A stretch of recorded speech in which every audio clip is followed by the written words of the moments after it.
je comprends qu'on soit dans une phase,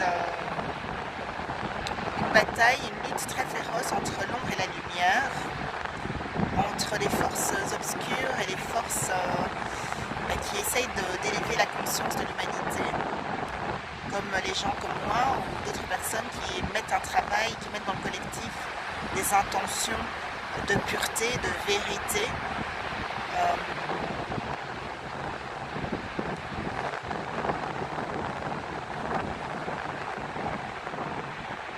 Souvent les gens se disent que c'est la bataille du pot de fer contre le pot de terre. Mais en fait, ce n'est pas comme ça que ça fonctionne au niveau des outils qui sont utilisés. Les outils qui sont utilisés, c'est mettre des idées dans la conscience. Donc, par exemple, là, c'est un article qui est paru sur un journal qui met dans la conscience certains mots, certaines idées. Ceux qui passent au travers de cet article et qui lisent cet article et qui ne réagissent pas sont en train de consentir. Et donc, il y a une manière de réagir, en fait, c'est de ne pas consentir. Donc, il n'y a rien à faire. Il y a juste, donc il n'y a rien à faire il n'y a rien à entreprendre de grand comme action, si ce n'est juste d'avoir en conscience un refus catégorique contre cette paupérisation de la société, cette fraude concernant notre existence, notre qualité d'existence.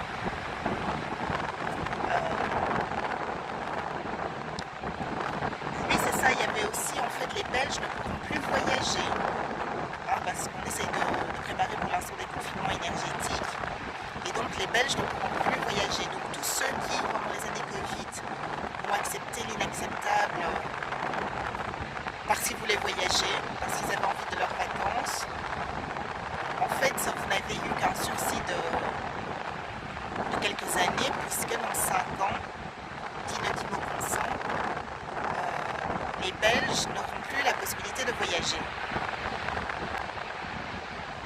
Mais les Belges n'auront plus la possibilité d'acheter une voiture, c'était aussi une des annonces. Les Belges n'auront plus la possibilité d'acheter une voiture. Comme il y aura des confinements énergétiques, les Belges ne pourront plus prendre le train non plus parce que ça coûte cher de faire fonctionner les lignes ferroviaires. Donc à part un petit voyage à vélo, mais encore il faut avoir l'autorisation de sortir, comme ce qu'ils sont en train de préparer en Allemagne, de demander l'autorisation de sortie pour les hommes entre 17 et 45 ans pour les forcer à rester en Allemagne au cas où on a besoin de chair fraîche, de chair à canon. Encore une fois, qui ne dit mot consent. Donc ce n'est pas une grande action que d'installer dans sa conscience ce qu'on veut vraiment pour sa vie. Est-ce que vous avez envie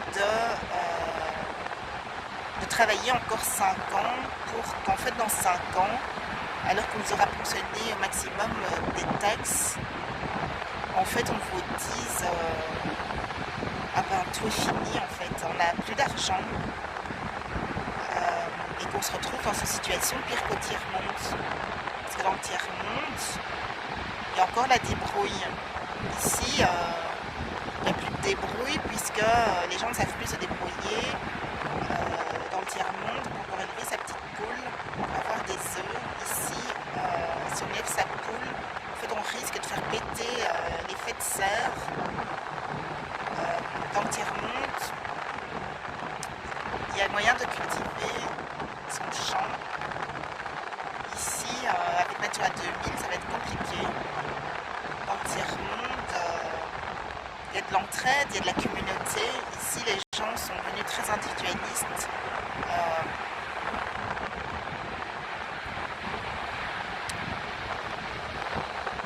Voilà. Donc, qui ne dit mot consent. Donc ça, c'était la théorie du priming. Et le priming, c'est de mettre en avant des informations sur lesquelles les gens sont tellement fatigués, débordés, sont perdus.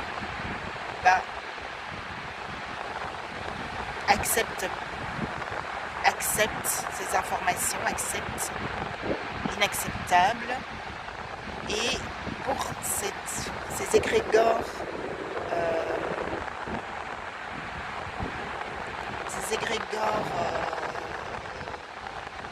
comment dire, qui dirigent le monde, pour ces égrégores qui fonctionnent de cette manière, qui ne dit mot consent. Toute cette énergie est en train de nourrir cet égrégore.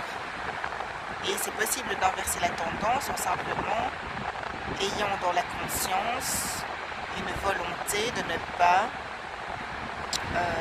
accepter ce genre d'information et de choisir une autre information, de choisir l'amour, de choisir l'entraide, de choisir une conscience élevée, de choisir autre chose que l'obscurité.